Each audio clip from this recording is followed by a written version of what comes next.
Thank you, Lord. Glory Sharasakata Ramatara. Praise God. Thank you. Hallelujah. Hallelujah. थोड़ा जोर कम है. हाले में हाले क्या नहीं है.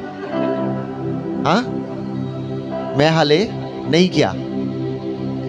Okay, are you ready? क्या आप तैयार हैं? बोलो यीशु मसीह के नाम की.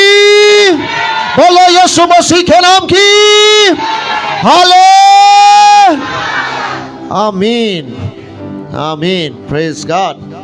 मैं कहा जरा थोड़ा सुस्त हो, थोड़ा जरा चाकू चौबंद कर दें हैं, इससे पहले कि खुदा का कलाम आप तक डिलीवर किया जाए. जरा सुस्ती और काहली को अपनी जिंदगी से निकालें. आमीन. आमीन. खुदा उनकी शुक्रगुजारी करते हैं. Praise God. आइए, जितने लोग खुदा के हजूर जमा हैं, मेरे साथ खुदा उनके कलाम अक़दस को खोलेंगे और नए अहदनामा में से मुकद्दस मत्ती रसूल की मार्फत लिखी गई अंजील का बयान, उसका 4 बाब और पहली आयत से लेकर 11वीं आयत तक हम खुदा के कलाम की तलावत करेंगे. Today we are going to read from the text from Gospel of Matthew chapter 4 verse 1 onwards to verse 11. Praise God. मेहरबानी करके जितने बाहर बैठे हुए प्लीज अगर वो भी खड़े हो सकें, अपने नशिस्तों पे खड़े हो सकते हैं थोड़ी देर के लिए. हम खुदा के कलाम की ताज़ीम के लिए है ये. जब तक मैं तलावत कर रहा हूँ, आप चर्च का हिस्सा हैं और कोशिश करें जैसे ही चर्च की रसूमात को सरंजाम दिया जाता है आप उसमें जरूर शामिल हों. ओके, चलें. निकाल लिया आप सबने? ओके, सुनिएगा. हवाला जरा लंबा है और मैं इसको खुद तलावत करूंगा. खुदावंद के कलाम मुकद्दस में यूं लिखा है, उस वक्त रूह यीशु को जंगल में ले गया ताकि अबलीस से आजमाया जाए, और 40 दिन और 40 रात फाका करके आखिर को उसे भूख लगी. और आजमाने वाले ने पास आकर उससे कहा, अगर तू खुदा का बेटा है तो फरमा ये पत्थर रोटियां बन जाएं. उसने जवाब में कहा, लिखा है कि आदमी रोटी ही से जीता न रहेगा बल्कि हर बात से जो खुदा के मुंह से निकलती है. तब अबलीस उसे मुकद्दस शहर में ले गया और हैकल के किंगरे पर खड़ा करके उससे कहा कि अगर तू खुदा का बेटा है तो अपने तई नीचे गिरा दे, क्योंकि लिखा है कि वो तेरी बाबत अपने फरिश्तों को हुक्म देगा और वो तुझे अपने हाथों पर उठा लेंगे, ऐसा ना हो कि तेरे पांव को पत्थर से ठेस लगे. यीशु ने उससे कहा, यह भी लिखा है कि तू खुदावंद अपने खुदा की आजमाइश ना कर. फिर अबलीस उसे एक बहुत ऊंचे पहाड़ पर ले गया और दुनिया की सब सल्तनतें और उनकी शान शौकत उसे दिखाई और उससे कहा, अगर तू झुककर मुझे सजदा करे तो ये सब कुछ तुझे दे दूंगा. यीशु ने उससे कहा, ऐ शैतान दूर हो, क्योंकि लिखा है कि तू खुदावंद अपने खुदा को सजदा कर और सिर्फ उसी की इबादत कर. खुदावंद के कलाम के पढ़े और सुने जाने पर खुदावंद की बरकत हो. आमीन. Praise God. प्लीज तशरीफ रखिए. Thank you Lord. हालेलुया. आए, एक लम्हा के लिए अपनी आंखें बंद करें. प्रेज. सब लोग अपनी आंखें बंद कर. Please please please. कोई किसी की तरफ मत देखे, सिर्फ और सिर्फ खुदा के कलाम को सुनने की कोशिश करें, उस पर ध्यान करने की. आई मेडिटेट करें.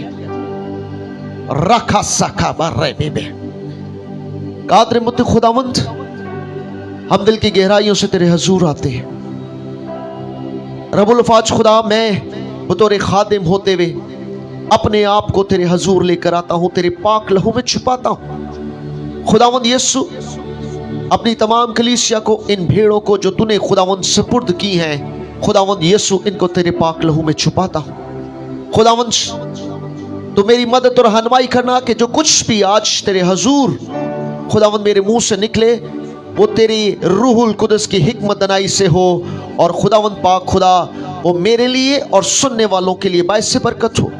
और जितने खुदावंद तेरे लोग तेरे कलाम को सुनते हैं उन्हें खुदावंद पाक रूहुल कुदस की बदौलत वो सुनने वाले कान और कबूल करने वाला दिल दे, ताकि वो उसे सुने, कबूल करें और खुदावंद तेरे नाम की इज्जत और बड़ाई कर सके। यीशु के नाम में आमीन, आमीन। Praise God. खुदावंद यीशु मसीह के नाम में एक बार फिर आपकी सलामती हो। मैं आप सबको खुशामदीद कहता हूँ आज की सुबह में, खास तौर पर इस इशाए रबानी की संडे सर्विस में। और मैं खुश हूँ कि खुदावंद खुदा आप सबको लेकर आया, और ईमान यह है कि आप गुजरे पूरे हफ्ते में सलामती के साथ रहे, और आज जब यहाँ पर मौजूद हैं तो खुदा की बरकत को हासिल करके जाएं। आमीन। I would like to greet you all for today, for the Holy Communion Sunday service on behalf of Divine Soul Fellowship Ministry International, who are gathered here and who are watching us from Facebook. I would like to greet you all in mighty Jesus' name. Amen. Amen. Praise God. Dear church, कितने हैं जो आजकल इस रोजा के अयाम के अंदर रोजे रख रहे हैं?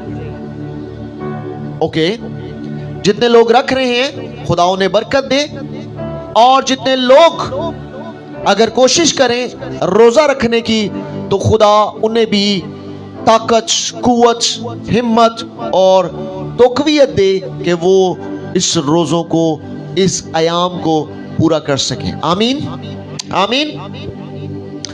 डियर चर्च, आज रोजे के ताल्लुक से मैंने पढ़ाना था, सिखाना था, मगर शायद खुदा के पाक रूह ने उसको डाइवर्ट कर दिया, और मैं भी इसके बारे में जो सवालात हैं जो रोजा के और लेंट सीजन के ताल्लुक से होते हैं उसे मैं आने वाले इतवार में बयान करूं।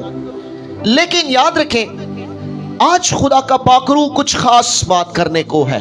आमीन। कितने समझते हैं कि आपसे बात करने को है? खुदा आप सबसे बात करने को है। आमीन। सुनिएगा, हमने जो हवाला तलावत किया है ये हवाला बड़ा खास है। पूरा कलाम मुकद्दस खास है क्योंकि ये खुदा का कलाम है। आमीन। लेकिन यहां पर कुछ अफादियत है इस कलाम की। यहां पर हमें यीशु मसीह की ज़ाते अक़दस के बारे में कुछ तजर्बा होते हुए नजर आता है, और हम उनके उस तजर्बे से कुछ सीखना चाहते हैं। आमीन। इसका पसे मंजर कुछ यूं है कि जब यीशु मसीह यूहन्ना से बपतिस्मा लेने के लिए आए, और फिर जब उन्होंने पानी का बपतिस्मा ले लिया, और फिर जब यीशु मसीह पानी से बाहर निकले तो लिखा है खुदा का रूह कुदस कैसे कबूतर की सूरत में आसमान पर से उतरा और यीशु मसीह पर आकर ठहर गया। आमीन। लेकिन उसके बाद कुछ और भी हुआ है। अब जो उसके बाद हुआ है वो बड़ा खास है, और वो खास क्या है? वो खास ये है कि उस वक्त रूह यीशु को कहां ले गया? जंगल। अगर हम आगे मरकस की इंजील में देखें तो वहां पर बेयाबान, जंगल बेयाबान में खुदा का रूह यीशु मसीह को क्या करता है? लेकर जाता है। याद रखें, मैंने कहा इसका ताल्लुक लेंट सीजन के साथ कैसे है, कैसे इसके बारे में बताएं। याद रखें, ये रोजा के ताल्लुक से है। यहां पर लिखा हुआ है रूह यीशु को क्या करता है, जंगल में ले जाता है। और वहां पर क्या लिखा हुआ है आगे, ताकि इब्लीस से क्या किया जाए, आजमाया जाए। और आगे लिखा है 40 दिन और 40 रात फाका करके, क्या करके जी? अच्छा, कुछ लोग फाका को जो है ना वो ये समझते हैं कि ये रोजा नहीं है, ठीक है। लेकिन अगर देखा जाए, इसकी डीप स्टडीज करें तो आपको पता चलेगा कि फाका इटसेल्फ परहेजगारी का नाम है और ये रोजे के साथ ही कनेक्टेड है। आमीन। सो ये मत सोचे कि फाका फर्क है और रोजा फर्क है। ओके, कुछ चीजें हैं इसमें फर्क जब हम उसकी डीप स्टडी में जाते हैं, लेकिन ये एक ही, इसका जो रूट है वो एक ही है। समझ आ रही है आपको? आप मेरे साथ हैं? ओके, सो याद रखें, रूह यीशु को क्या करता है, बियाबान में ले जाता है। याद रखें, रोजा रखना, कुछ लोग ये समझते हैं कि जब हम रोजा रखेंगे तो क्या होगा, हमारा जिस्म जो है वो क्या होगा, कमजोर हो जाएगा, यही समझते हैं। और कुछ लोग जो रोजा नहीं रखते ना, वो दूसरे लोगों को रोजा रखते हुए देखते हैं, कहते चलो अगर कोई रोजा रख रहा है तो कहेंगे ओ यार हो सकता है वजन घट जाए। हाँ, ऐसा ही है। और कुछ लोग इस तौर पे भी रखते हैं कि रोजे रखने से हमारा वजन क्या होगा, कम हो जाएगा, ऐसा ही है। तो वो जिस्मानी तौर पर ये समझते हैं। लेकिन याद रखें, रोजा रखना कमजोरी नहीं है। कुछ लोग समझते हैं मेरे को रोजा नहीं रखा जाता इसलिए कि मैं बीमार हाँ, और अगर मैं रोजा रखा तो मैं और कमजोर हो जाऊंगा, ऐसे ही है। यही समझते हैं कि बीमारी ने तो पहले से ही कमजोर बना रखा है, तो अगर मैं रोजा रखूंगा तो मैं और क्या होऊंगा, कमजोर हो जाऊंगा। लेकिन याद रखें, रोजा कमजोरी का नाम नहीं है। Hallelujah, hallelujah. रोजा कमजोरी का नाम नहीं है, बल्कि रोजा रूहानी मजबूती और तरक्की का नाम है। Hallelujah, hallelujah. याद रखें, कोई भी रोजा रखने से कमजोर नहीं होगा, बल्कि वो रूहानी तौर पर खुदा के करीब हो जाएगा, वो मजबूत हो जाएगा। आमीन, आमीन। सो आपने जब भी रोजा रखना है तो फिर ये सोच कर रखना है कि ये रोजा मुझे कमजोर नहीं करने के लिए रखा जा रहा, बल्कि ये रोजा मेरी रूह को मजबूत करने के लिए, मेरी दुआया जिंदगी को मजबूत करने के लिए, मेरी और खुदा की खुरबत को और मजबूत करने के लिए रखा जा रहा है। आमीन, आमीन। रोजा परहेजगारी का नाम है, ये हम सब जानते हैं। परहेजगारी का मतलब है किसी भी चीज से इज्तनाब करना, रुक जाना, ठहर जाना, उसको रद्द कर देना, उसको तर्क कर देना, वो चीज जिसकी आपको बहुत ज्यादा क्या होती है, जरूरत होती है। ऐसे ही है। तो रोजे में हम क्या करते हैं जी, रोजे में खाना पीना क्या करते हैं, कम कर देते हैं, ठीक है, तर्क कर देते हैं। अगर हमने 3 वक्त का खाना खाना है तो हम क्या करते हैं, 2 वक्त का खाना जो तर्क कर देते हैं, 1 वक्त का ही खाते हैं। ऐसे ही है जी। सो किसी भी चीज को तर्क कर देना, परहेज कर देना उससे, वो क्या कहलाता है, रोजा कहलाता है। आमीन। सो आज हम इस हवाले के ताल्लुक से जो खुदा का रूह ने मुझ पर इस बात को उजागर किया है, खोला है, आज हम उस पे बात करेंगे और मैं वो आपसे शेयर करने को हूं। आप सुनने के लिए तैयार हैं? सुनिएगा। 3 बातें लिख लीजिए अपने पास। पहली चीज, पहली बात, रूह हमें रोजा और आजमाइश के मौसम में ले जाता है। क्या है जी, बोले। रूह, बोले मेरे साथ, रूह हमें रोजा और आजमाइश के मौसम की तरफ ले जाता है। Holy Spirit leads us into season of fasting and temptation. याद रखें, यहां पर यीशु मसीह को कौन लेकर जा रहा है कि यीशु मसीह बियाबान में जाएं और फाका करें? कौन लेके जा रहा है? हाँ जी जी जी जी, क्या कहा? क्या लिखा हुआ है आपके पास? पहली आयत में देखें, पढ़ें जरा, अपनी बाइबल मुकद्दस पे ध्यान दें। चलें, क्या लिखा हुआ है? कौन लेके गया जी? कौन लेके गया? कोई इंसान लेके गया? यीशु मसीह को किसी ने गाइड किया, या यूहन्ना ने कहा कि आपने बपतिस्मा ले लिया तो अब आप जाएं?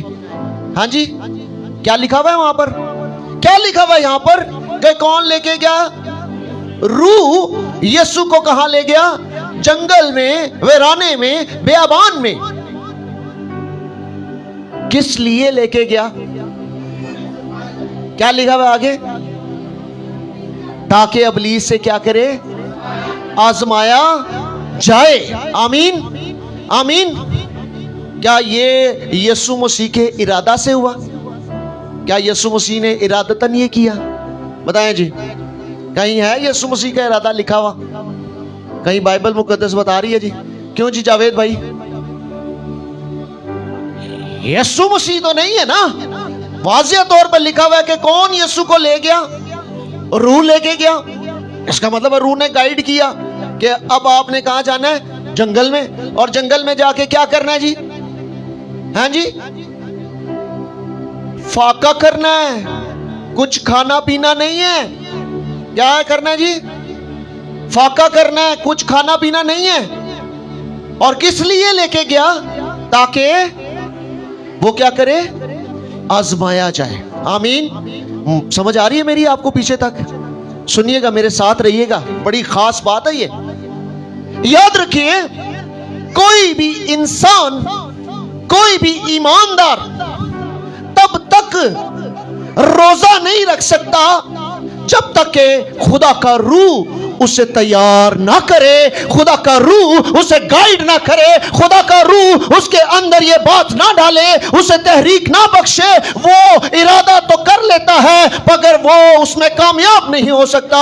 लेकिन अगर खुदा का रूह आपको तैयार कर दे कि अब आप रोजा रख लें, तो फिर आप रोजा रख सकते हैं। आमीन। मेरी बात समझ आ गई? याद रखें, अगर रोजा रखने के ताल्लुक से बात करें हैं तो ईमानदार आज रोजा जो रख रहे हैं, याद रखें, ये ऐसे ही नहीं रख रहे, ये खुदा के रूह की हदायत है। Hallelujah hallelujah. बेशक यहां पर 40 रोजों की बात है क्योंकि यीशु मसीह ने 40 रोजे रखे हैं।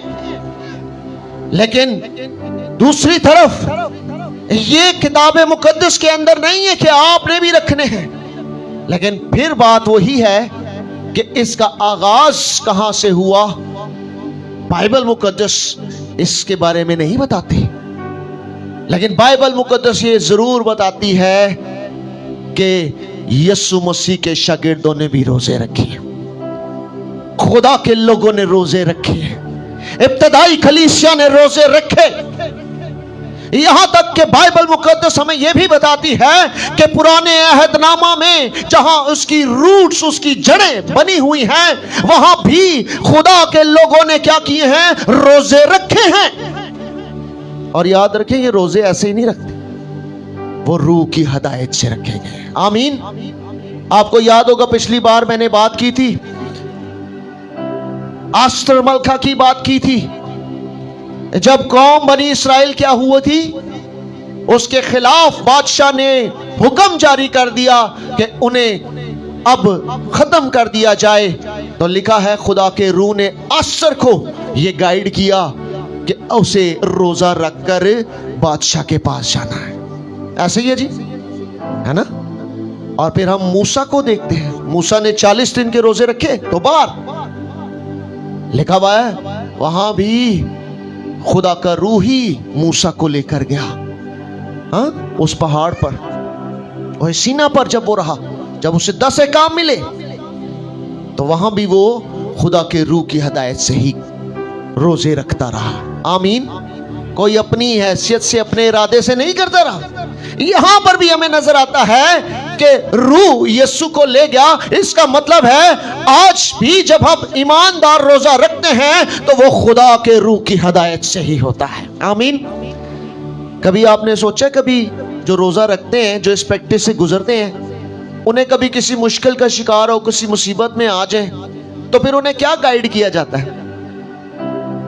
क्या कहते जी रोजा रख के क्या करें? दुआ करें। सिर्फ दुआ से काम नहीं बनेगा, आपको रोजा भी रखना पड़ेगा ताकि आप रूहानीज तौर पर क्या हो? मजबूत हो। ऐसे ही है। सो खुदा का रूह हमें गाइड करता है कि हमें क्या करना है। आमीन। सो याद रखें, शैतान ने यीशु को नहीं कहा कि तू बेअबान में आजा, मैंने तुझे आजमाना। लिखा है रूह उसे ले गया। आमीन। मेरी बात समझ आ गई? ठीक है। अब बेअबान कभी कभी खुदा की तरफ से मुकर्रर होता है। ये मत सोचें बेअबान क्यों मैंने लफ्ज इस्तेमाल किया, इसलिए कि बेअबान वेराना ऐसी जगह है जहां अगर आपको छोड़ दिया जाए तो फिर आप क्या होंगे? आपकी जिंदगी आसान होगी? बताएं जी। ऐसा बेअबान जहां पानी भी ना हो, जहां खुराक भी ना हो, जहां सोने के लिए कुछ ना हो, जहां पहनने के लिए कुछ ना हो, जहां ओढ़ने के लिए कुछ ना हो, सिर्फ आप हो और बेअबान वेराना या जंगल हो। बताएं क्या जिंदगी आसान होगी आपकी? जी आसान होगी?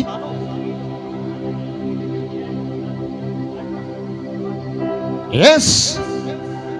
अब बात यह है कि जब आप वहां पर होंगे तो फिर याद रखें वहां पर कोई दूसरा आपके साथ नहीं है, सिर्फ और सिर्फ खुदा आपके साथ है। Hallelujah, hallelujah. कोई आपके साथ नहीं, सिर्फ खुदा आपके साथ है। इसीलिए तो रूह आपको बेअबान में ले जाता है। हाँ, रूह चाहता है कि आप फास्टिंग करें, रूह चाहता है आप रोजा रखें। क्यों चाहता है? इसलिए कि आप रोजा रख के खुदा की हजूरी में आए, दुनिया से कट ऑफ हो जाएं, दुनिया के कामों से कट ऑफ हो जाएं, दुनिया की दुनियादारी से कट ऑफ हो जाएं और सिर्फ खुदा से अपने ताल्लुक को कायम करें जहां वो आपके साथ खड़ा हो। आमीन। समझ आ रही है आपको?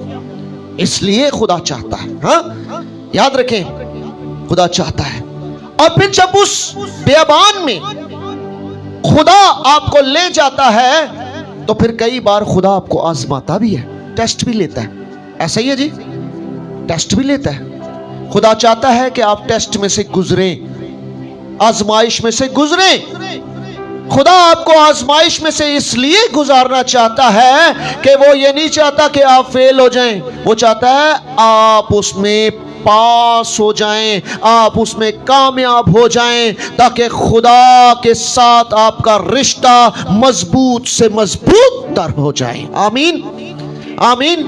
खुदा इसलिए कभी कभार आपको आजमाइशों में से गुजारता है, इसलिए आजमाइशों से गुजारता है ताकि आप क्या हो जाएं? प्योर हो जाएं, आप खालिस बन जाएं। खुदा आपको खालिस बनाना चाहता है, खुदा आपको साफ सुथरा बनाना चाहता है, आपको प्योर बनाना चाहता है, ऐसा बनाना चाहता है जैसा वो आपको देखना चाहता है, वैसा बनाना चाहता है, वो बनाना चाहता है जो खुदा को पसंद आता है।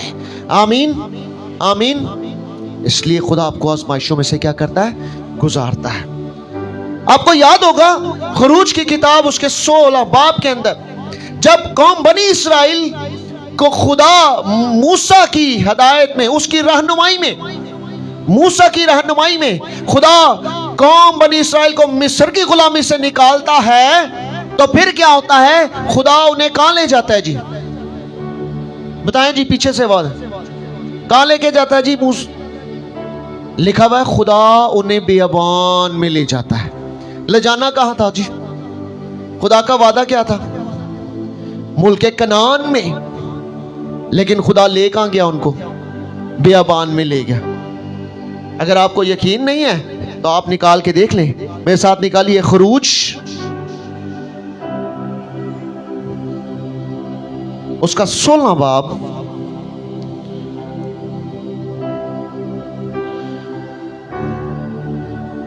और उसकी आयत नंबर 1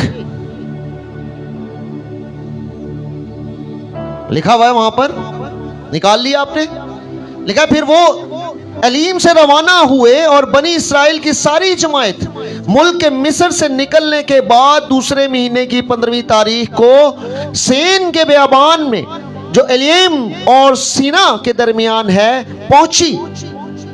कहां पहुंची जी? बियाबान में पहुंची। और लेके कौन गया जी? मूसा की रहनुमाई में। लेकिन लेके कौन जा रहा है? खुदा उन्हें लेकर जा रहा है। खुदा बियाबान में उन्हें क्यों लेके जा रहा है? खुदा ने तो वादा मुल्क कनान का किया था, लेकिन खुदा उन्हें बियाबान में ले गया ताकि वहां उनको क्या कर सके? खालिस बना सके। कैसे खालिस बना सके? ताकि वो आजमाइशों में से गुजर सके। बियाबान में जाकर क्या हुआ था जी उनके साथ? क्या उनकी जिंदगी आसान हो गई थी? हाँ जी, क्या आसान हो गई थी? लिखा है वो बुड़बुड़ाते, मूसा को कहते हैं। अब यहां पर दूसरी आयत के अंदर लिखा हुआ है क्या उन्होंने किया, क्योंकि ये आसान जिंदगी नहीं है बियाबान की, ये आजमाइशों से भरी है। लिखा हुआ है उसने और उस बियाबान में बनी इस्राएल की सारी जमात मूसा और हारून पर बुड़बुड़ाने लगी और बनी इस्राएल कहने लगे काश के हम खुदावंद के हाथ से मुल्क मिस्र में जब ही मार दिए जाते, जब हम गोश्त की हांडियों के पास बैठकर दिल भर कर रोटी खाते थे, क्योंकि तुम तो हमको इस बियाबान में इसीलिए ले आए हो कि सारे मजमा को भूखा मारो। अब ये आजमाइश है ना भूख की, है जहां पर कुछ खाने पीने को नहीं है। और अब वो जब खाने पीने को नहीं है तो क्या हुआ? वो बुड़बुड़ाने लगे। हाँ, लेकिन कौन उनको लेकर आया? खुदा उस आजमाइश के लिए उस बियाबान में उनको लेकर आया। याद रखें, आज भी कई बार खुदा ईमानदारों को आजमाइश में से गुजारता है ताकि वो क्या हो? बुड़बुड़ाए ना, वो खुदा के साथ इंटीमेट हो जाएं, खुदा के साथ जुड़ जाएं, उनका रिश्ता मजबूत हो जाए। आमीन, आमीन। फिर मैंने कहा कि जब वो बियाबान में आए हैं तो याद रखें, बियाबान का ये मकसद नहीं है कि लोगों को तर्क कर दिया जाता है, उन्हें छोड़ दिया जाता है। तर्क नहीं किया जाता। यहां पर खुदा कौम बनी इस्राएल को बियाबान में ले गया है तो उन्हें ये लग रहा है कि शायद खुदा ने हमें क्या किया है? छोड़ दिया है, तर्क कर दिया। वो ये सोच रहे हैं, लेकिन दर हकीकत खुदा उन्हें तर्क नहीं कर रहा, बल्कि उन्हें क्या कर रहा है? उन बुराइयों को तर्क करने के लिए तालीम दे रहा है, सिखा रहा है जो उन्होंने मुल्क मिस्र में रहकर अपना रखी थी। समझ आ रही है आपको? कई बार जब हम भी आज भी रोजा के आयाम में फास्टिंग के लिए जाते हैं तो फास्टिंग, रोजा रखने का यही मकसद है कि आपके अंदर जो बुराइयां हैं, आपके अंदर जो खामियां हैं, आपके अंदर जो कमियां हैं, आप उनको इस रोजा के दौरान क्या करें? अपनी जिंदगी से दूर कर सके, तर्क कर सके। ऐसे ही करते हैं जी? क्या ख्याल है? करते हैं जी ऐसा? ठीक है, मेरे साथ देखिए इस्तिश्ना की किताब, इस्तिश्ना की किताब के अंदर उसके 8वें बाब में और उसकी आयत नंबर 2 के अंदर लिखा हुआ है, और तू उस सारे तरीके को याद रखना जिस पर इन 40 बरसों में खुदावन तेरे खुदा ने तुझको इस बियाबान में चलाया, ताकि वो तुझको क्या करे? क्या करे जी? क्या लिखा हुआ है आपके पास? तुझको क्या करे? कौन करे जी? कौन आजमा रहा है? खुदा। और वो ये चाहता है कि तू अपने आप को क्या कर? आजिज करके आजमाए और तेरे दिल की बात दरियाफ्त करे कि तू उसके हुक्मों को मानेगा या नहीं। आमीन। समझ आ रही है आपको कि खुदा भी आपको रोजे की तरफ कायल इसलिए करता है, रूह आपको रोजा रखने की हदायत इसलिए करता है ताकि आपको जान सके कि आप बाकी चीजों को तर्क करके खुदा के हुक्मों को मानते हैं या नहीं। कितने मानते हैं जी रोजा रख के? कितने? चलें, ये जो 40 अयाम हैं रोजे के, गो के ये इंसान के रस्मी तौर पर बनाए गए हैं, लेकिन फिर भी इसका ताल्लुक है खुदा के साथ, इसका ताल्लुक है रूह के साथ, इसका ताल्लुक है दिल के बातों के साथ, इसका ताल्लुक है अपनी ख्वाहिशों से दूर होना और खुदा के हुक्मों को मानने के साथ। आमीन, आमीन। आप समझ रहे हैं इस बात को? सो रोजा जाहिर करता है कि हम किस की हुक्मरानी है, खुदा की या फिर शैतान की। जब रोजे में कोई ईमानदार होता है, जो भी रोजा रखता है, तो फिर वो क्या करता है? रोजे में क्या उसकी कोशिश होती है? वो ज्यादा से ज्यादा क्या करे? दुआ करे। ज्यादा से ज्यादा क्या करे? हम्दो सना करे। ज्यादा से ज्यादा अपना वक्त किसके साथ गुजारे? खुदा के साथ गुजारे। तो अगर रोजा ना हो तो फिर हम अपना ज्यादा वक्त किसके साथ गुजारते हैं? दुनियावी चीजों में। और दुनियावी चीजें कौन हमारी जिंदगी में लेकर आता है? अबलीस। अबलीस हमें क्या करता है? ज्यादा वक्त किस में गुजारने देता है? हाँ जी, आपके फोन में। सबसे ज्यादा वक्त तो आप फोन में गुजारते हैं, ऐसा ही है जी। सबके पास फोन है। कितनों के पास फोन है?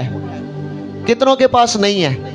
अच्छा, जिनके पास हैं जरा सोचें आप कितना वक्त फोन के साथ गुजारते हैं। दिन में कितने घंटे होते हैं? कितने होते हैं जी? 24 घंटे। और 24 घंटों में कितने घंटे आप फोन के साथ गुजारते हैं? कितने गुजारते हैं? हाँ जी, 24 घंटे।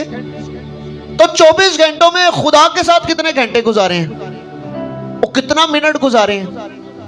नहीं ना।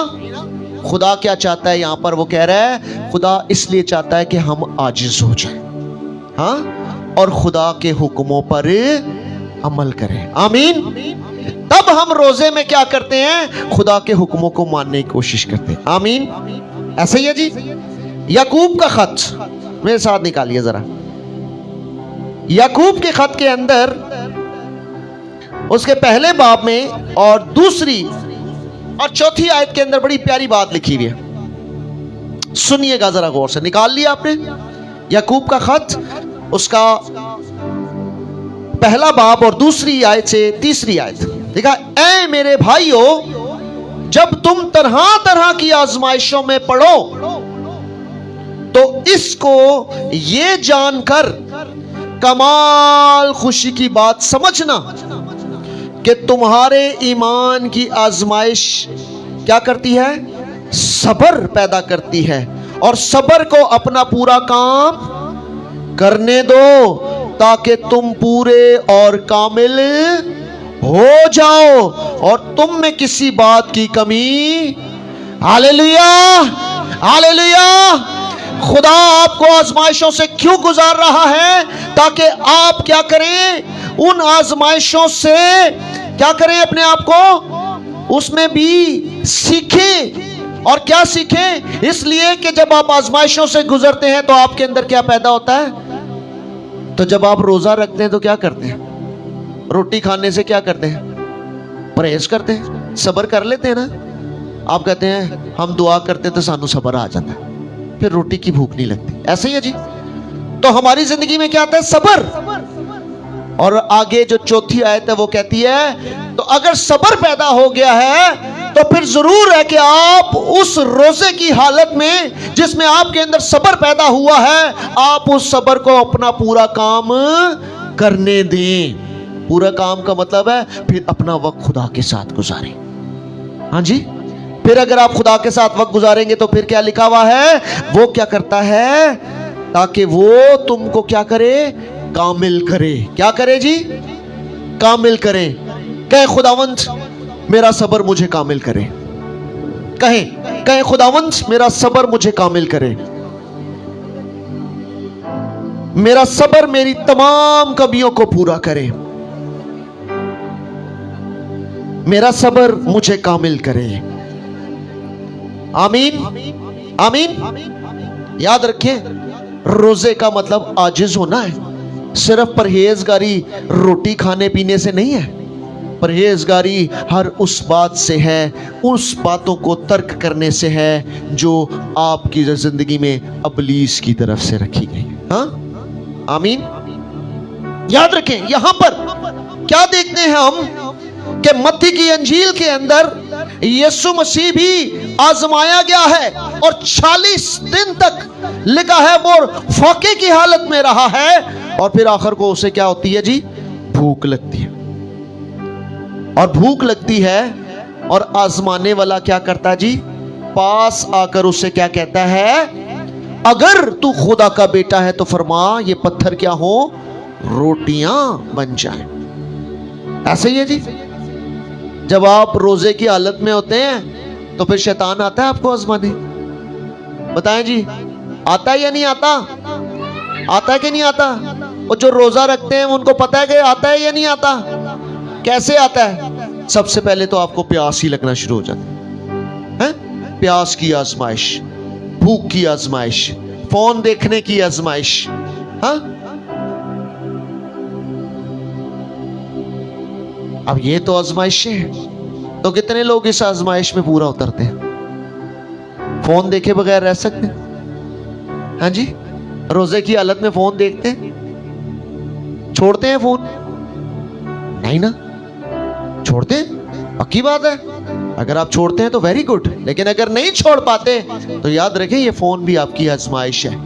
अबलीस आपको रोजे की हालत में ये जरूर आजमाइश करेगा कि अपना फेसबुक देख लो, अपना ट्विटर देख लो, अपना स्नैपचैट देख लो, अपना टिकटॉक देख लो। हाँ, वो कोशिश करता है कि वो जो आपकी जिंदगी में जिसका अमल दखल सबसे ज्यादा है वो आपकी जिंदगी में उसी से आजमाता है। ऐसे ही है ना?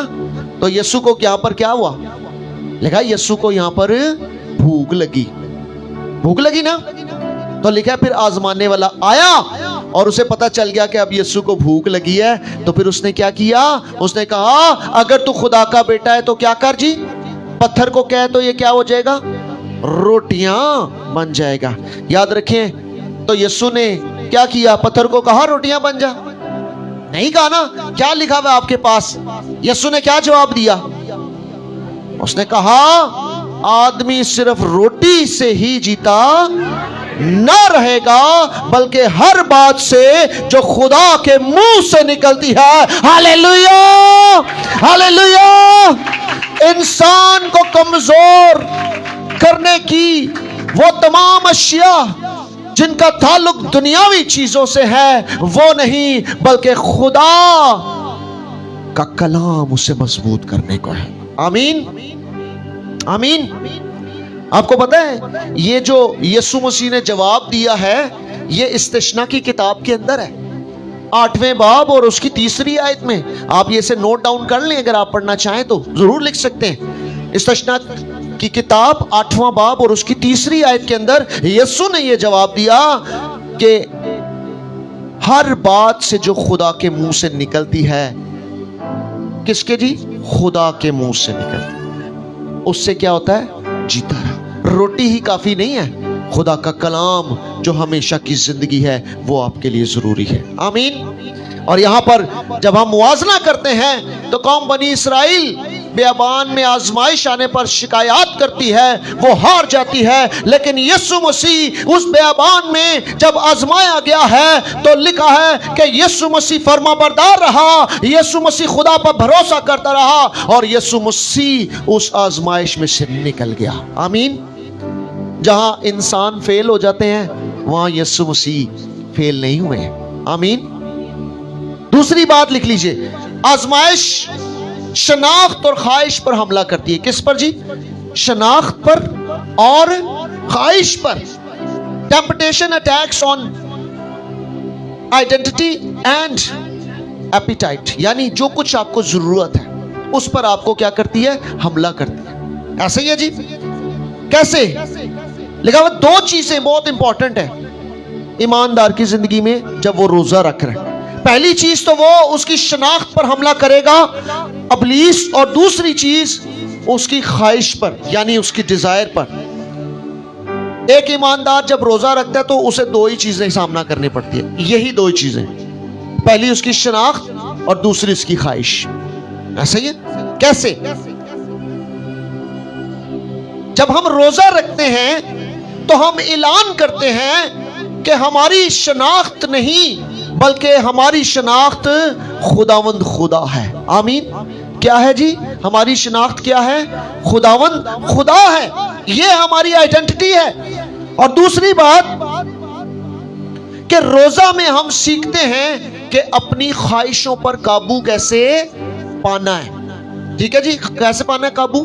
ख्वाहिशों पर कैसे पाना है। तो अभी मैंने थोड़ी देर पहले ख्वाहिशें बताई थी ना, फोन देखने की ख्वाहिश, हाँ, टीवी देखने की ख्वाहिश, म्यूजिक सुनने की ख्वाहिश, ड्रामे देखने की ख्वाहिश, सिगरेट पीने की ख्वाहिश, हाँ, खाना खाने की ख्वाहिश, पीने की ख्वाहिश, ये सारी वो ख्वाहिशें हैं जो इंसान करता है। ऐसा ही है जी, है ना? तो फिर क्या होता है जब उन ख्वाहिशों से क्या करता है? जब ईमानदार रोजा रखता है तो फिर क्या करता है? कोशिश करता है कि उन्हें परहेज करे, तर्क करे। लेकिन यहीं पर उसकी क्या होती है? आजमाइश होती है। और शैतान जानता है कि आपकी ख्वाहिशें क्या हैं, आपकी कमजोरियां क्या हैं, और वो आपकी ख्वाहिशों को और कमजोरियों को आपके सामने लेकर आता है ताकि आप अपने उस परहेजगारी के अमल में पूरे उतर ना सके। वो आपको गिराना चाहता है। ऐसा ही है जी, हाँ? आपको याद होगा बाग़े अदन में जब हवा को अबलीस ने आजमाया तो क्या हुआ? हवा अपनी आजमाइश में कामयाब हो गई या फेल हो गई? क्या हो गई जी? फेल हो गई। क्यों? क्योंकि उसने शैतान की बातों पर क्या किया? अमल किया। उसने शैतान की बातों को फॉलो किया, जो कुछ उसने कहा उसको फॉलो किया, और उसने खुदा के कलाम को क्या किया? रद्द कर दिया, रिजेक्ट कर दिया, खुदा के कलाम को भूल गई। क्या कलाम था खुदा का? क्या हुक्म था खुदा का? कि बाग के दरमियान में जो दरख्त लगा है उसका फल नहीं खाना, अगर तू खाएगी तो क्या होगी? मर जाएगी। तो उसने क्या किया? किसके हुक्म को फॉलो किया?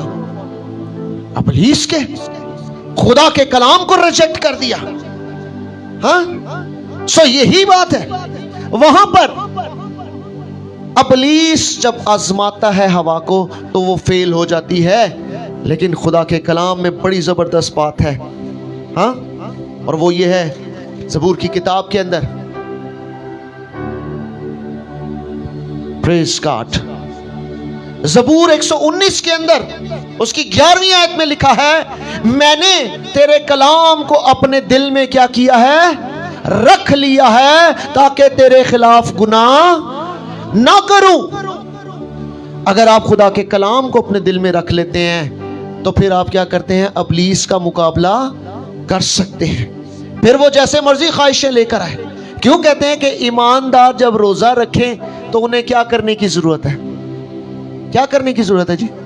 सिर्फ रोटी पानी से परहेज करने की जरूरत है? क्या करने की जरूरत है? ज्यादा से ज्यादा दुआ करने की जरूरत है, ज्यादा से ज्यादा कलाम को पढ़ने की जरूरत है। तो ईमानदार आज क्या करते हैं? रोजा ते रख लेंदे ने, लेकिन ना कलाम पढ़ते ने ते ना दुआ करते ने। तो फिर कैसे मुमकिन है कि वो जिस्मानी तौर पर अबलीस जिन ख्वाहिशों को आजमाने के लिए आपके सामने लेकर आता है, फिर आप उसे उसमें पूरा उतरकर उसका मुकाबला करके उस पे हावी आ सके? ये मुमकिन नहीं है। लेकिन अगर आप दुआ करते हैं, खुदा के कलाम को पढ़ते हैं रोजा की हालत में, तो फिर क्या होता है? आप उन ख्वाहिशों से बचे रहते हैं। हाँ, इसीलिए कहा जाता है ना कि जब भी आपने रोजा रखा है तो फिर अगर कोई बात या ख्वाहिश आपके दिल में है तो फिर की करना है? दुआ करनी है। शैतान नू की करना है? डांटना है। हाँ? कलाम कहता है तू अबलीस का मुकाबला कर तो वो तुझसे क्या होगा? भाग जाएगा। तो अबलीस का मुकाबला कैसे करेंगे जी? कैसे करेंगे जी? दुआ के साथ। खुदा के कलाम के साथ। और यहां पर यीशु मसीह की जिंदगी में भी इस पूरे हवाले में अगर आप गौर करें तो यीशु मसीह एक ही तो काम कर रहे हैं। और वो क्या कर रहे हैं? यीशु मसीह अपनी आजमाइशों में सब्र रखते हैं, और सब्र रखकर जब इब्लीस उन्हें आजमाता है तो क्या करते हैं? क्या वो कर रहे हैं? वो कहते हैं यीशु मसीह ने कोई बात अपने से नहीं की, यीशु मसीह ने खुदा के कलाम को बयान किया है। हालेलुया! खुदा के कलाम को बयान किया है। और वहां पर लिखा है, यीशु मसीह कहते हैं यूं लिखा है, ऐसा लिखा है। इब्लीस कहता है कि तू क्या कर, पत्थर को कह तो ये क्या होगा, रोटियां बन जाएं। तो यीशु ने जवाब में कहा लिखा है। कहां लिखा है जी? खुदा के कलाम में। यीशु कहां से जवाब दे रहे हैं? खुदा के कलाम में से। फिर जब अब आगे देखते हैं तो लिखा है तब इब्लीस उसे मुकद्दस शहर में ले गया और हैकल के किंगरे पर खड़ा करके उसने उससे कहा कि अगर तू खुदा का बेटा है तो अपने तई नीचे गिरा दे, क्योंकि लिखा है। अब इब्लीस भी उसे बता रहा है कि तेरे बारे में कलाम में ये लिखा हुआ है। ठीक है, अब यहां पर अगर गौर करें तो 2 दफा इब्लीस ने क्या कहा है? अगर तू खुदा का बेटा है। पहली आजमाइश यहीं पर शुरू हो गई है कि वो यीशु को कह रहा है कि अगर तू बेटा है। तो यीशु बेटा था या नहीं? यीशु खुदा का बेटा है या नहीं?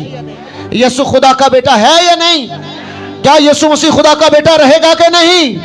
यीशु खुदा का बेटा था, यीशु खुदा का बेटा है, और यीशु खुदा का बेटा अब तक रहेगा। हालेलुया! मैंने क्या कहा? इब्लीस आपकी शनाख्त पर, आपकी आइडेंटिटी पर सवाल उठाता है। यीशु की आइडेंटिटी पे सवाल उठाया। उसने कहा अगर तू खुदा का, यीशु तो खुदा का बेटा है, लेकिन फिर भी उसे कह रहा है अगर तू खुदा का बेटा है। याद रखे, आज ईमानदारों की जिंदगी में भी इब्लीस यही कहता है कि अगर तुसी खुदा दे बेटे बेटियां हो तो फिर जरा परहेजगारी करके दिखाओ, फिर रोजा रख के ते दिखाओ। फिर ईमानदार क्या कहते हैं? साडे कोलों ते रोजा ही नहीं रखिया जाता, असी रोजे रख ही नहीं सकते, साडा ते पीपी लो हो जाता है, शुगर डाउन हो जाती है, असी नहीं कर सकते, असी बड़े काम करने होंदे ने जी, घर की सफाई करनी है, रोटी हांडी करनी है, साडा काम बड़ा मुश्किल है, असी रोजे नहीं रख सकते। तो फिर अगर नहीं रख सकते तो फिर आप खुदा के बेटे बेटियां कैसे हैं? फिर तो आपकी शनाख्त ही कोई और है। हाँ, फिर आप खुदा के तो नहीं है। ऐसा ही है। दूसरी बात मैंने कहा कि यीशु मसीह ने कहां से जवाब दिया? लिखा है। कहीं अपने पास से नहीं कह रहा, वो कह रहा लिखा है। तो जब इब्लीस हमें आजमाने आता तो हम क्या करते हैं? क्या हमने कभी कलाम से जंग लड़ने की कोशिश की है? याद रखें, ये कोई ऐसी जंग नहीं है जो जिस्मानी है। हम सोचते हैं शायद हमने रोजा रख लिया है तो ये हमारी जिस्मानी जंग है, जिसमें हमने अपने बदन को तकलीफ दी है। ऐसा ही है जी, लेकिन दर हकीकत ये जिस्मानी जंग नहीं है, ये रूहानी जंग है। हालेलुया! ये रूहानी जंग है। आपने जिस्म से नहीं जीतना, आपने रूह को मुस्तैद करना है। कलाम कहता है जिस्म तो कमजोर है मगर रूह क्या है? मुस्तैद है। हालेलुया! और बचना किसने है? जिस्म ने? किसने बचना है? रूह ने बचना है। तो फिर मजबूत किसको होने की जरूरत है? जिस्म को बचने की, जिस्म को मजबूत करना है। फिर रोजा किस लिए रखना है? जिस्म के लिए, रूह की मजबूती के लिए रोजा रखना है। आमीन, आमीन। लिखा है ईसाऊ ने एक दाल के लिए, रोटी के लिए ना, खाने के लिए अपना पिलोटे होने का हक क्या किया था जी? क्या किया था जी? खो नहीं दिया था, उसने बेच दिया था। अगर आप उसे इब्रानी मतन में जाकर देखें तो वहां लिखा है उसने ट्रेड कर दिया, मतलब तजारत कर दी अपने भाई के साथ। उसने कहा ठीक है ये दाल मुझे दे दे और मैं अपना पलोठा होने का हक क्या करता हूं? एक दाल के लिए। ये लेन देन है ना। ठीक है, तो उसने क्या किया? रोटी के लिए किया। आज हम भी अपनी जिस्मानी ख्वाहिशों के साथ इब्लीस से क्या करते हैं? लेन देन कर लेते हैं। लेकिन खुदा चाहता है आपने इब्लीस के साथ लेन देन नहीं करना, आपने खुदा के साथ रहना है, ताकि आप मुस्तैद रह सकें, आपके अंदर सब्र पैदा हो सके और सब्र अपना पूरा काम करे, ताकि आप कामिल हो सके, खालिस बन सके, खुदा के लायक हो सके, ताकि आप उसके बेटे बेटियां कहला सके। Hallelujah, hallelujah. तो फिर रोजा रखना है या नहीं रखना? रखना चाहिए कि नहीं रखना चाहिए? रखना चाहिए ना, चाहे बीमार हो या ना हो, रोजा रखना चाहिए नहीं। जरूरी नहीं है कि आप रोजा रोटी का ही रख लें, आप रोजा किसी भी चीज का रख सकते हैं, हर उस ख्वाहिश से जिसको आप समझते हैं आप तर्क नहीं कर सकते हैं।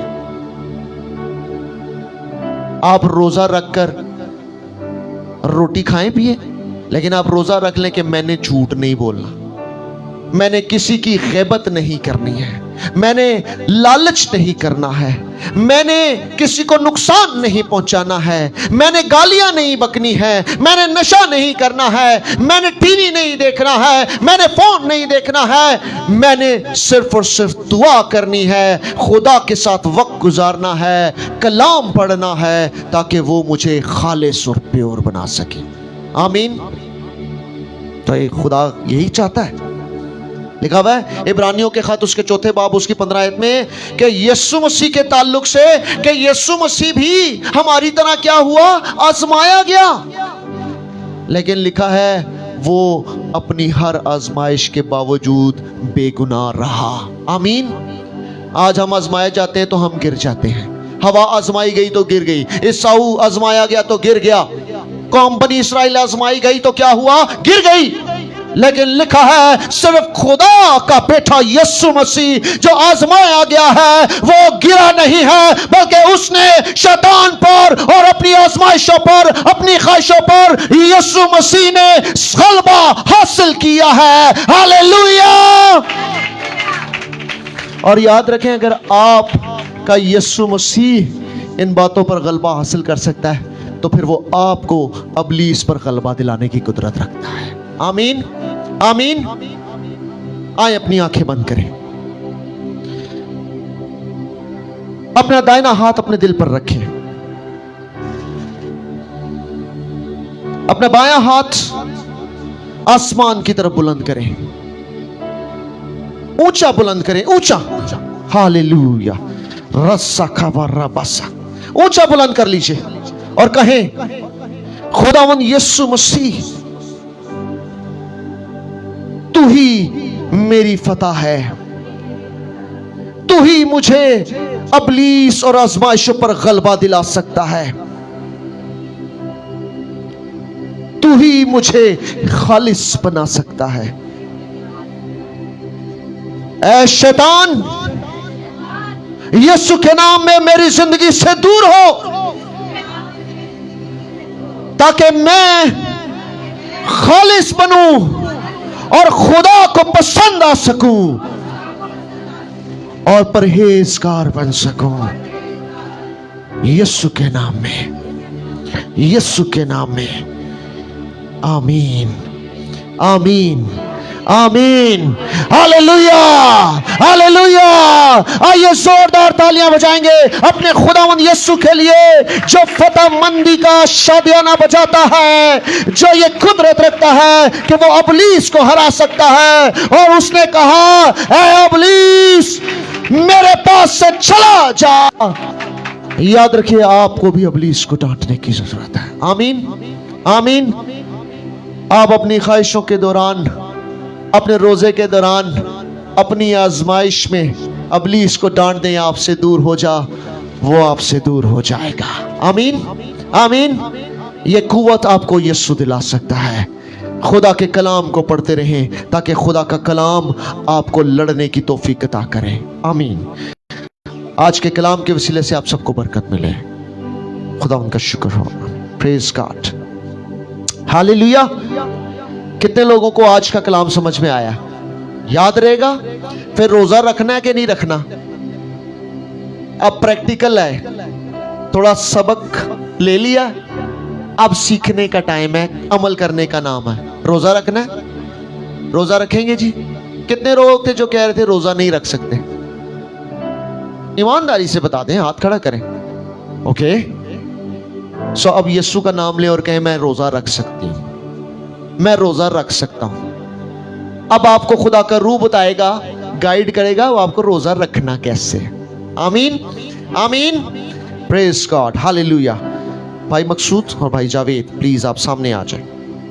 अब हम तैयार होंगे खुदावंद की मेज के लिए।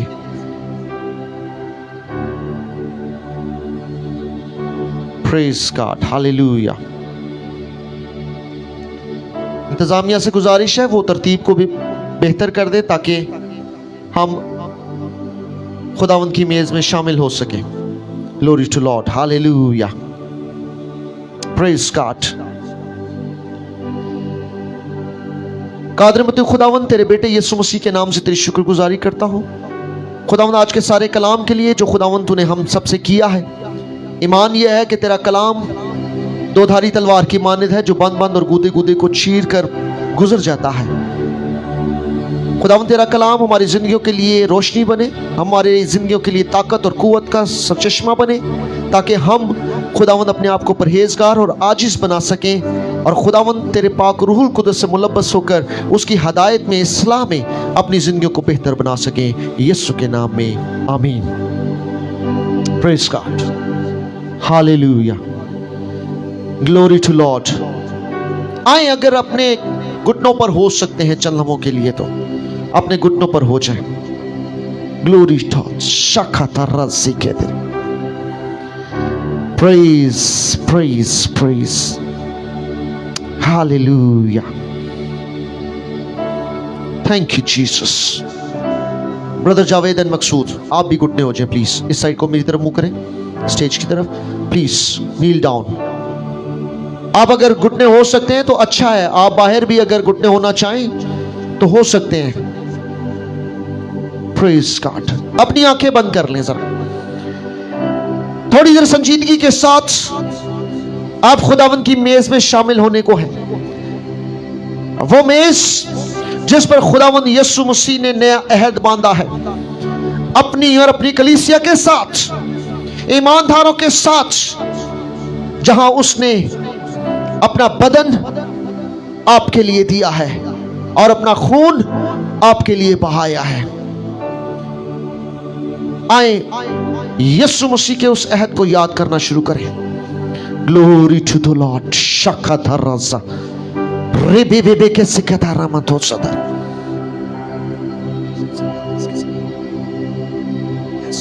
Praise God, hallelujah, thank you Lord,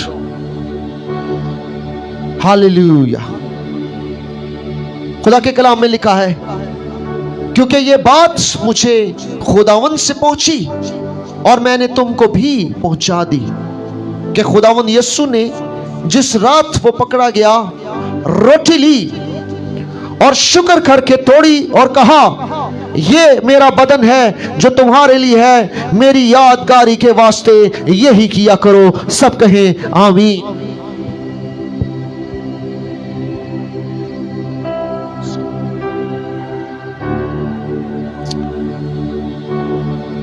इसी तरह उसने खाने के बाद प्याला भी लिया और कहा यह प्याला मेरे खून में नया अहद है, जब कभी पियो मेरी यादगारी के लिए यही किया करो। सब कहें आमीन।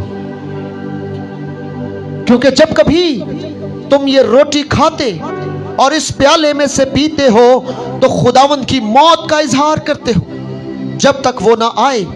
इस वास्ते जो कोई नामुनासिब तौर पर खुदावंद की रोटी खाए या उसके प्याले में से पिए वो खुदावंद के बदन और खून के बारे में कसूरवार होगा।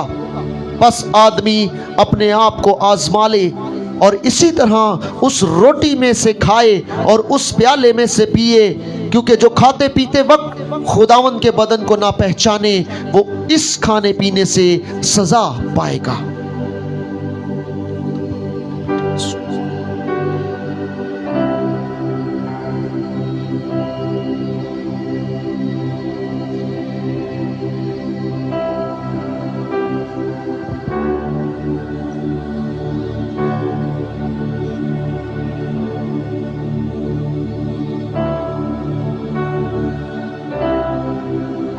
आमीन।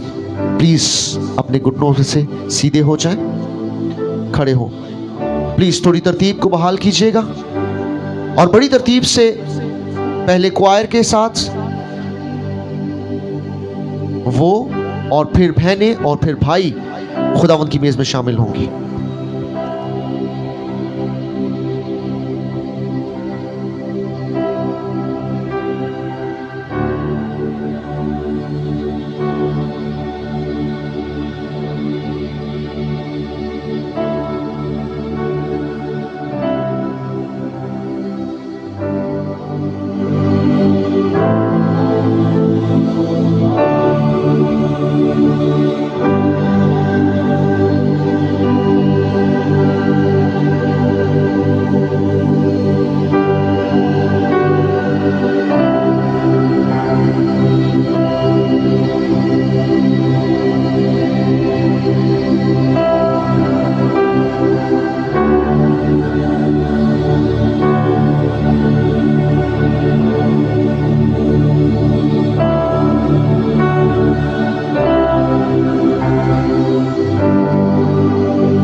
आए खुदावंद की मेज में शामिल हो। खुदावंद की मेज आपके लिए लग चुकी है। अपने आप को इसमें शामिल करके खुदावंद के बदन और लहू को लीजिए और उस अहद में शामिल हो जो उसने आपके साथ बांधा है। Praise God.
Hallelujah.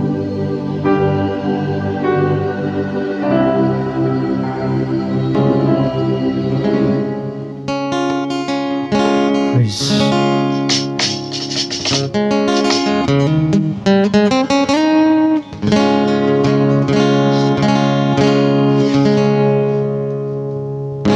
तेरे लहू से पाप धोता हूँ,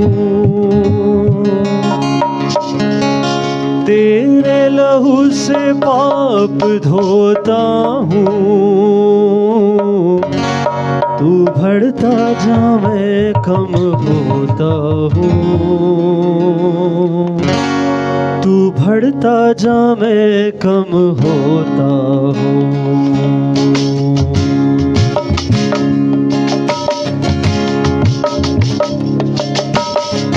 तेरे लहू से पाप धोता हूँ, तेरे लहू से पाप धोता हूँ। तू बढ़ता जा मैं कम होता हूँ, तू बढ़ता जा मैं कम होता हूँ। तू बढ़ता जा, तू बढ़ता जा, तू बढ़ता जा मैं कम होता हूँ। तू बढ़ता जा मैं कम होता हूँ।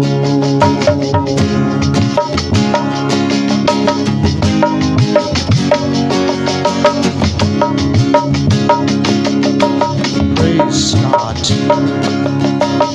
Hallelujah. तेरा कलाम दिल में रखा है। Yes, yes. Hallelujah. तेरा कलाम दिल में रखा है। तेरा हर एक वादा सच्चा है। तेरा ही नाम सबसे अच्छा है। तेरा ही नाम सबसे अच्छा है। तेरा ही नाम रोज जपता हूँ। तेरा ही नाम रोज जपता हूँ। तू बढ़ता जा मैं कम होता हूँ। तू बढ़ता जा मैं कम होता हूँ।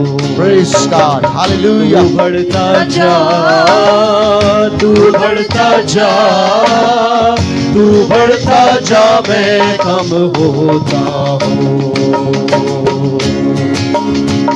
आइए जितने लोग शायर रवानी में शामिल हो चुके हैं वो दुआ करना शुरू करें। दुआ में शुक्रगुजारी करते रहें। Praise God. तेरे कलाम से शिफा होती।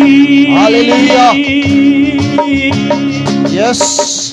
तेरे कलाम से शिफा होती।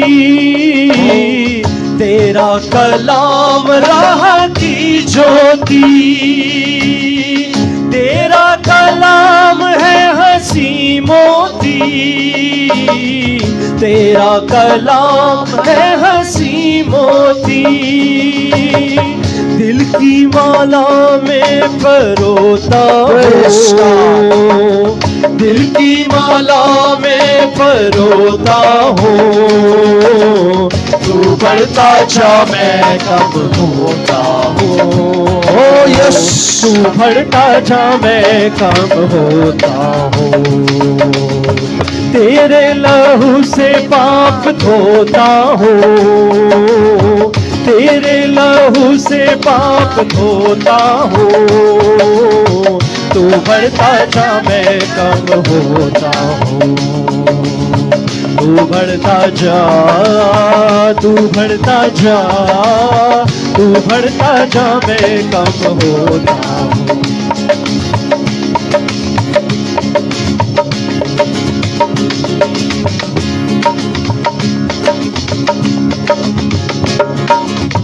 तेरे लहू के वसीले होंगे पाप क्षमा। आइए इसी गीत के दौरान अपने हदिया जात खुदावंद को पेश करेंगे। अपने अपने हदिया खुदावंद के हुजूर लेकर आएंगे। होंगे पाप क्षमा। तेरा लहू, तेरा लहू, तेरा लहू करता है पाप क्षमा। हड्डियों में जान जो न हो, यीशु का खून मांग ले। दर्द बयां जो न हो, यीशु का खून मांग ले। दिल को सुकून जो न हो, यीशु का खून मांग ले। दिल को सुकून जो न हो, यीशु का खून मांग ले। बहता लहू, बहता लहू, बहता लहू करता है पाप क्षमा। लहू की कीमत की ममता से की कीमत जरा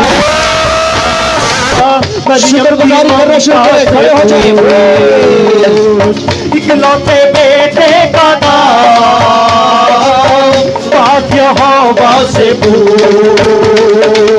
इकलौते बेटे का नाम से रूह से गाइए शिफा का पैगाम शोरों की तोड़ों से पूरी शिफा का पैगाम कांटों से कोड़ों से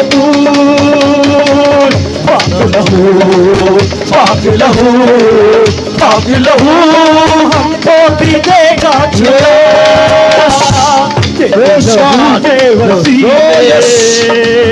हो गए पाप क्षमा तेरी सलीब से यीशु की सलीब पर हो गए पाप क्षमा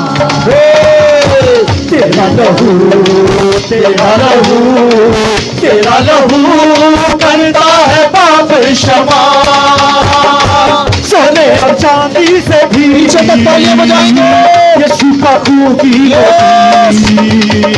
सोने और चांदी से भी यीशु का खून की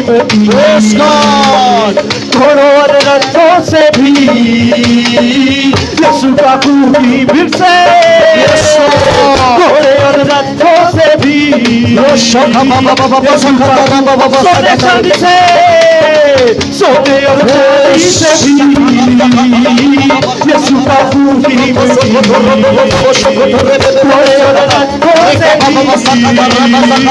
यीशु का खून की बातों से भी यीशु का खून बातों से भी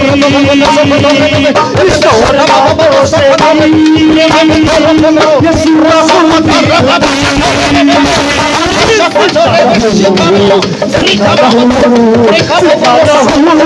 देता है हमको बना देता है हमको बना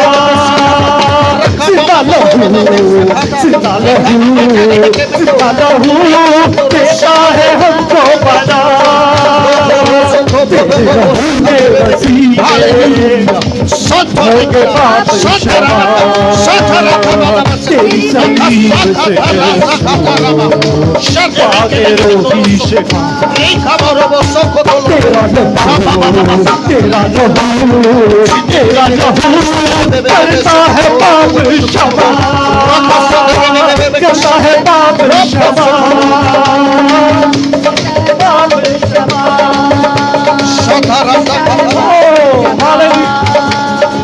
हड्डियों में जान जो न हो यीशु का खून मांग ले हड्डियों में जान जो न हो यीशु का खून मांग ले दर्द बयां जो न हो यीशु का खून मांग ले दर्द बयां जो न हो यीशु का खून मांग ले दिल को सुकून जो न हो यीशु का खून मांग ले दिल को सुकून जो न हो यीशु का खून मांग ले फिर से कहेंगे दिल को सुकून जो न हो यीशु का खून मांग ले दिल को सुकून जो न हो यीशु का खून मांग ले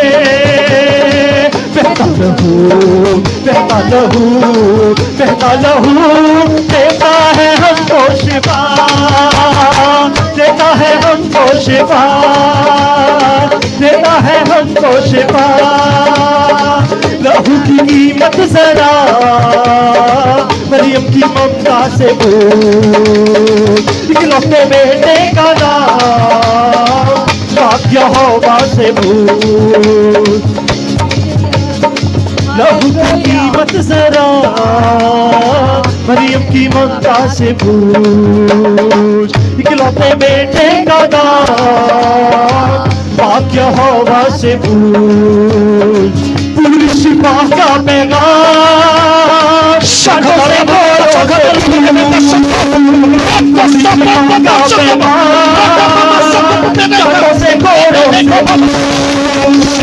से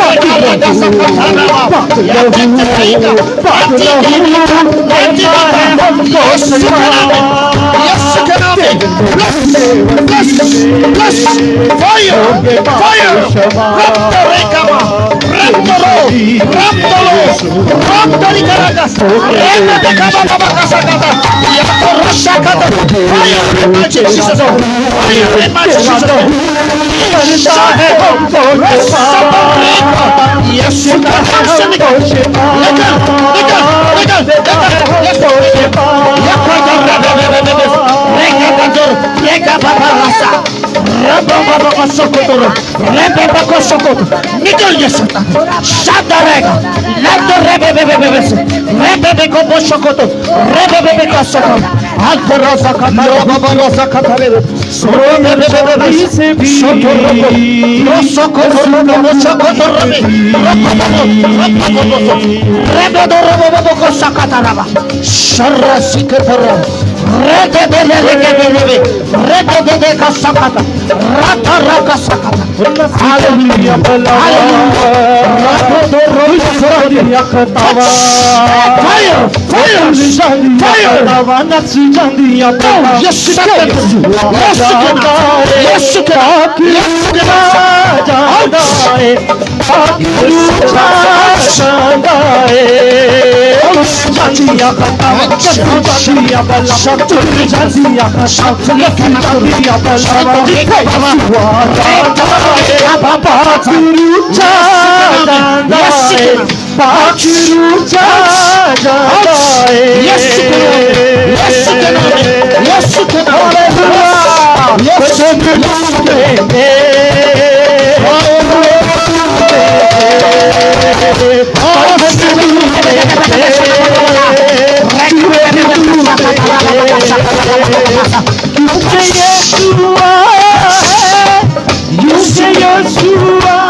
देवो जगते देवो जगते देवो जगते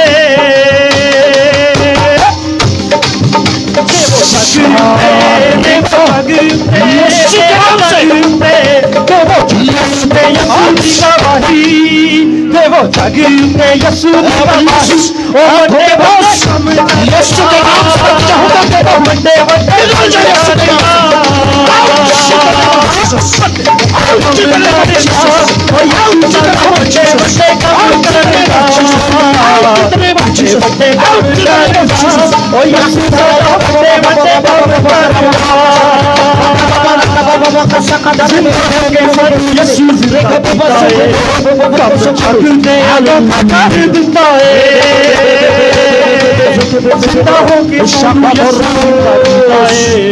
बड़े जागने अनोखा नाम देता है और जिंदा होके आनू यीशु देता है कब जागने अनोखा नाम देता है जिंदा फौज वाले बने वो सिपाही जिंदा फौज वाले बने वो सिपाही ओ बड़े बड़े काम करदा ओ बड़े बड़े काम करदा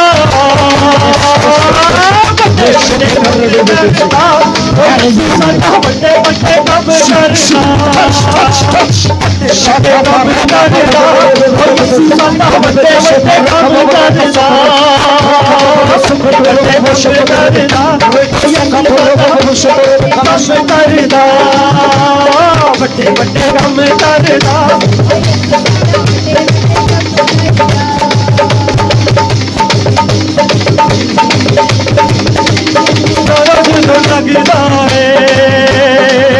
तख्त जिंदा खुदा दा जदों लगदा है हालेलुया बजदा है हालेलुया दा नारा तो बजदा है वक्त जिंदा खुदा दा जदों लगदा है हालेलुया दा नारा तो बजदा है हालेलुया दा नारा तो बजदा है hallelujah hallelujah hallelujah hallelujah hallelujah hallelujah hallelujah hallelujah बहरे कुलसम चौपार लगावे बड़ सुतूर सड़े अगे अगे जावे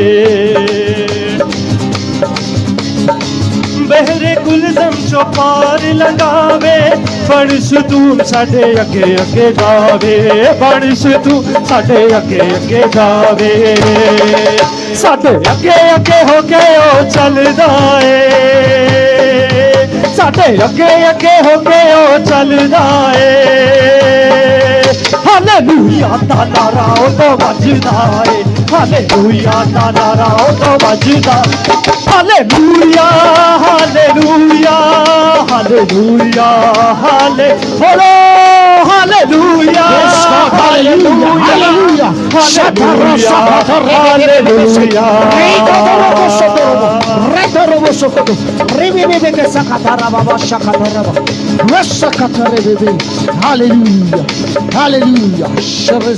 आसमानी रोटी ते मन बरसावे रोने ताल बांधी पोछ मिटावे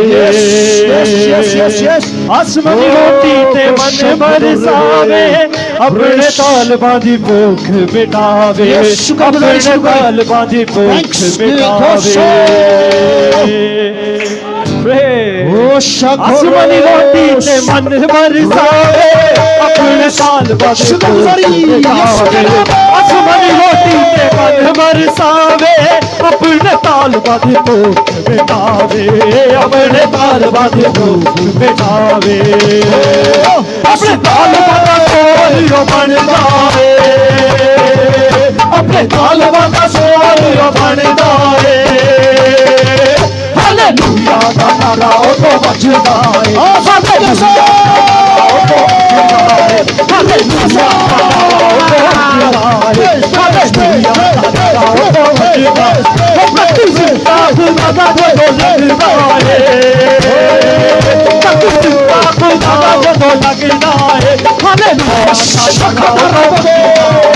हालेलुया दा नारा तो बजदा है हालेलुया दा नारा तो बजदा है हालेलुया दा नारा तो बजदा है हालेलुया दा नारा तो बजदा है ओ हालेलुया दा नारा तो बजदा है हालेलुया हालेलुया हालेलुया हालेलुया बोलो यीशु मसीह के नाम की बोलो यीशु मसीह के नाम की आइए जोरदार तालियां खुदावन के लिए यीशु के लिए उसके पाक रूह कुदस के लिए रबे बे बे बे से खफराबा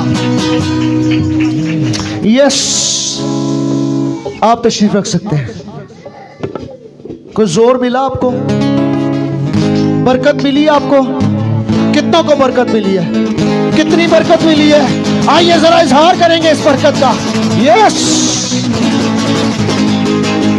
प्रेज गॉड हमारे दरमियान सिस्टर शाहिदा मौजूद है वो कुछ गवाही देना चाहती है याद रखें गवाही ईमान को बढ़ाने के लिए अगर आपकी जिंदगी में कुछ काम हुआ है कोई मौजज़ा हुआ है तो आपकी जिंदगी में क्या है गवाही है तो गवाही क्या करनी है देनी है छुपानी नहीं है आमीन यीशु के जलाल के लिए सिस्टर शाहिदा आएंगी और गवाही देंगी प्लीज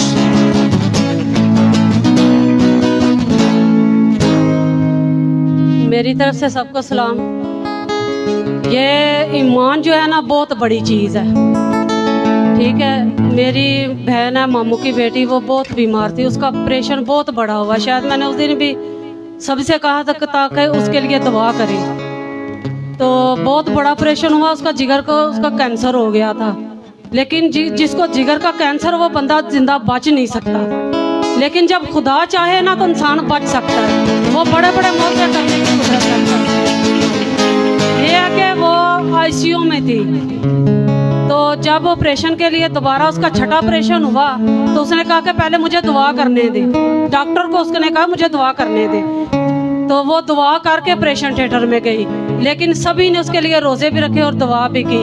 उस दिन जब मैं चर्च आई तो मैंने पास्टर साहब से कहा कि उसके लिए दुआ करें, लेकिन खुदावंद की शुक्रगुजारी है कि अब वो बच्ची घर चली गई है। Hallelujah.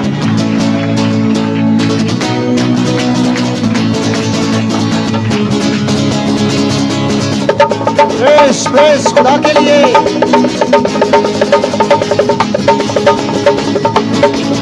Hallelujah. Press God. Hallelujah. आपका ईमान बढ़ा। मेरी बहन ने भी गवाही देनी है, आओ प्लीज सामने आ जाओ। देखा, ये है जब खुदा की हजूरी होती है, उसकी मामूरी होती है, आप उससे बरकत को पाते हैं, आपकी जिंदगी में मौजूद होते हैं। आमीन।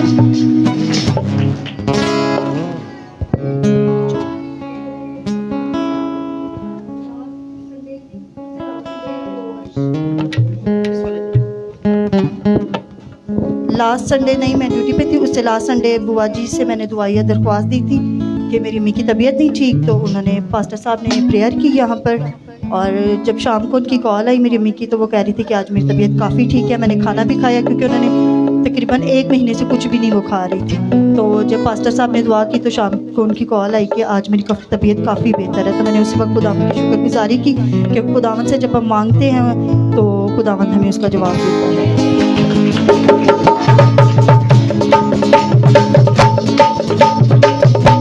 Praise God. हालेलुया।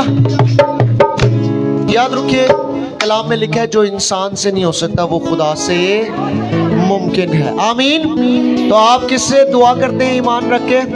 खुदा से। तो इंसान ने करना है कि खुदा ने करना है? हालेलुया।